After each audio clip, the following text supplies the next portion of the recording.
The next matchup, Tom, is not the sexiest one, but in London, let's get excited.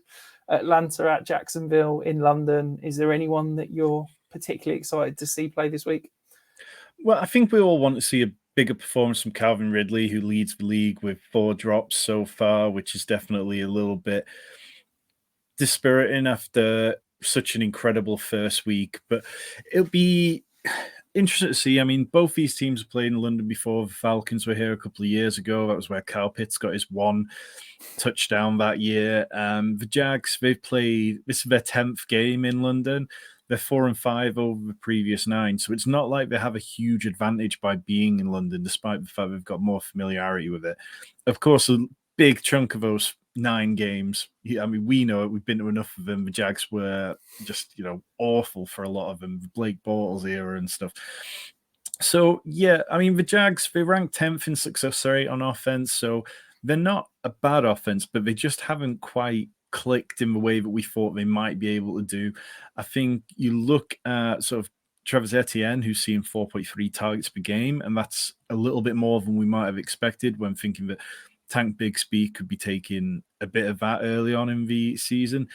Christian Kirk, it sounds like Zay Jones is going to miss this week, and last week in week 2 and week 3, Christian Kirk had like a 91% route participation, so you can definitely start him quite happily.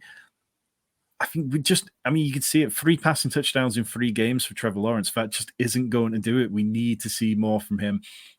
On the Falcons side of the ball, I've had my rants about Arthur Smith. It's not doing us any favors. I just work myself up. But you kind of look at what we're getting from Kyle Pitts. He has a 53% catchable ball rate, which is, I think, dead last among all tight ends.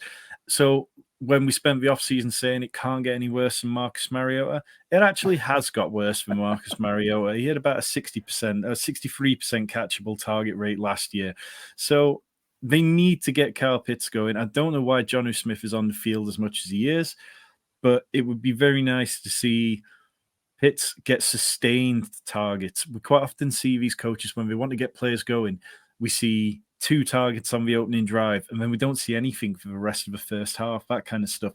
So, yeah, I start Drake London with more confidence than Kyle Pitts. For me, Kyle Pitts, I wouldn't blame anyone for benching him at the minute. But, yeah, I mean, you start Bijan Robinson, you start Travis Etienne, and we just hope for points.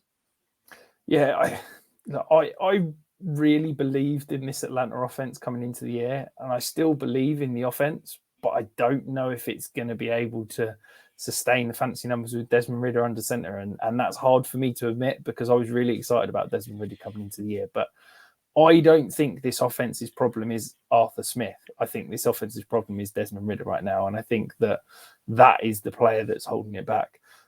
Couple more questions in the chat though, Tom. Well, before we get to that, I think it's kind of worth mentioning that, like, last week was the week where, we talked and said, we want to see more pass attempts from the Falcons. And we've gone from 18 in week 2 to 32 last week, and then 32 in week 2, and then 38 last week. And that's totaled 237 passing yards and 1 passing touchdown in week 2, and then 200 scoreless passing yards last week. So it doesn't matter. Ridder is not going to suddenly turn into a particularly fantasy relevant quarterback, I don't think, unless something schematically changes and just tailors to him in a different way that they're not doing at the minute. So, yeah, I mean, it's definitely disappointing, but I think we've seen enough now that we can get away from those off-season takes and start to distance ourselves from them. Yeah, absolutely. I also think that we're talking about the Jacksonville offense. I think if you're box score watching and just looking at the numbers, you're probably really down on Jacksonville at the moment. But if you go and watch the games the last 2 weeks, they've been this close to phenomenal performances. Yeah. And I know that it's ridiculous, but I can't believe how close an offense can come to consistently scoring touchdowns and not score them. Like, it's ridiculous. I feel like Jacksonville, it's going to regress at some point, and they are going to have an absolutely monster game. Hopefully it's this week. But yeah, Zay Jones, Calvin Ridley, they've all been very close to, big weeks. And I feel like one is definitely coming. So a couple of questions. I mean, this might be the easiest question I think I've ever answered. What up, guys? Should I trade Elijah Mitchell for Breece Hall?